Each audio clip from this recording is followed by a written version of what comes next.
Welcome to Home Garden Book. Today we're just going to take a brief overview uh, of setting up a Home Garden Book journal. First thing we want to do is, of course, we want to go to the Home Garden Book homepage, homegardenbook.com. And then we want to look 4 items over on the top menu bar. We'll see Garden Journal. We'll press Garden Journal. We're brought to a login screen for the journal. If you haven't already registered, go to register. All you're going to need to do is to supply a valid email address and a username and a display name, and they can be the same if you like or different. But let's use our old friend Levi right now. Sign in. Levi's in Louisiana, and he's wanting to start his journal. One of the best places to start a journal is to set up a planting calendar. Gives him an idea of things that he wants to do and an outline for the upcoming year. And then he can, of course, post new events, and he can post things as he does them in his journal. Now, we could go to Levi's calendar, and every user has a calendar. And we look at first, we see all these items, but on this tab here, it says all mine and friends. These are all the calendar items that people have made public. Groups, individuals, a little distracting. We'll go to mine.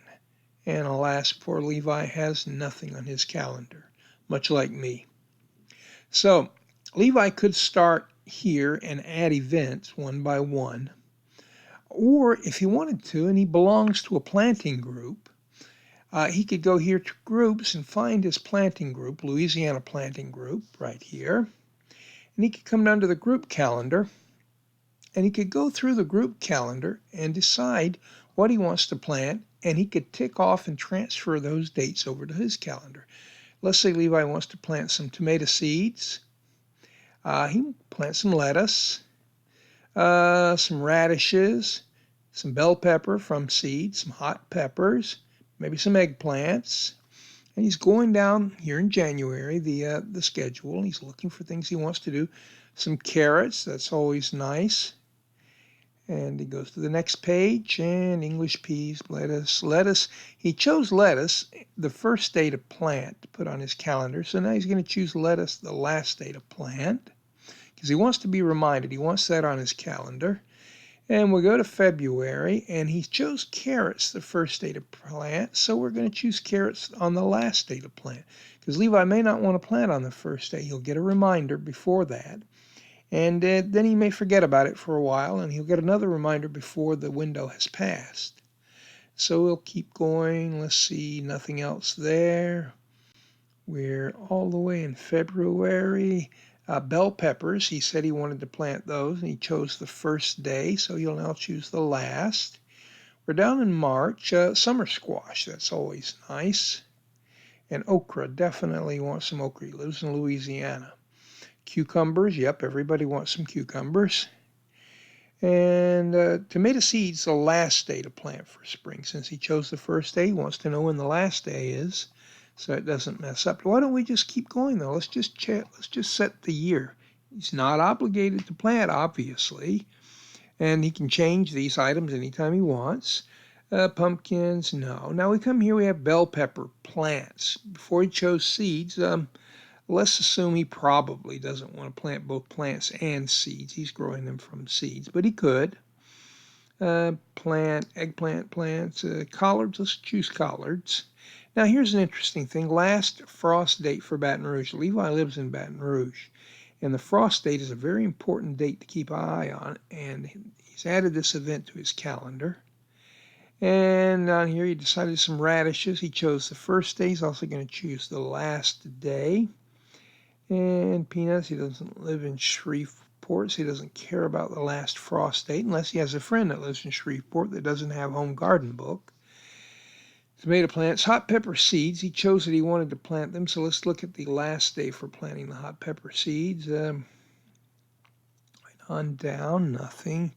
Now, we're in June already. Maybe he wants to have a fall crop of tomatoes too. So we have the tomato seeds here, first day to plant for fall and planting date range. So we'll Click that, and he's probably going to want some. Oh, he chose eggplants for the summer. There is no fall eggplant season. So he's going to need to choose the last day so it doesn't sneak up on him. Bell peppers, he chose that in the spring, so let's assume he's probably going to want some in the fall too. And his hot peppers, the last day to plant for the spring is in June, so let's click that. Now we're down to tomatoes again. The tomato plants, first day to plant for fall. He's not going to use plants, he's using seeds, tomato seeds, last day to plant for fall. So we'll go there. And we'll continue going here. Eggplant plants, cauliflower, cabbage, bell pepper seeds, last day to plant for fall.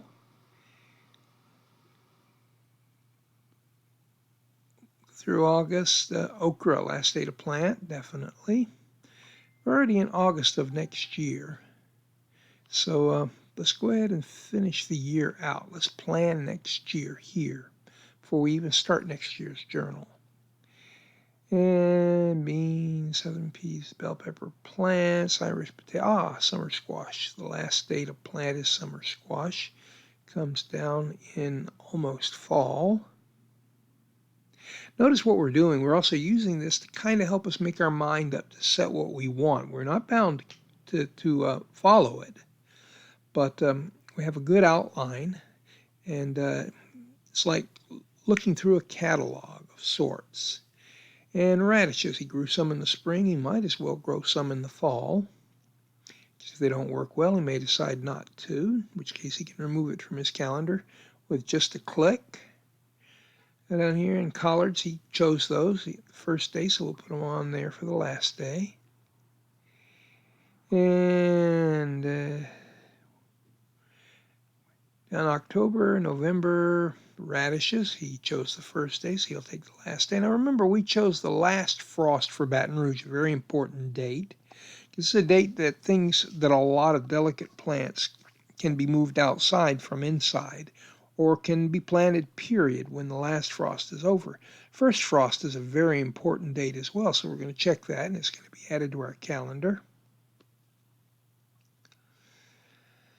And we'll keep going. We're already into the new year, into 2021. Now, why are we going to look there? Just in case there's something that started, the window of planting started in 2020, but doesn't end until 2021, and there isn't anything. All right, that's good. Now, we're going to get out of this and give it a moment to refresh. We're going to go back over to activity. Now, notice Levi, if we go to Levi's activity on the Mind tab, none of those things that he just checked are on there because he didn't actually make the entries. Now, if we go here, though, we're going to look at the garden event calendar for Levi, and we go to Mind to just show Levi's. All of those things he checked are now on his calendar.